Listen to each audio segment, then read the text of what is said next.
Yeah, the next priority will be food.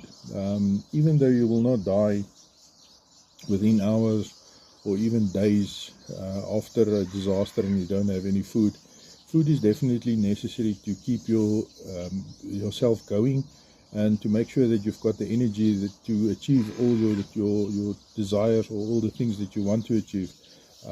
Without food, it definitely becomes uncomfortable if you have to do excessive hard work and you've got no energy. So food is definitely, although not one of the top priorities, definitely also in the top priorities, so that you do need food in order to survive.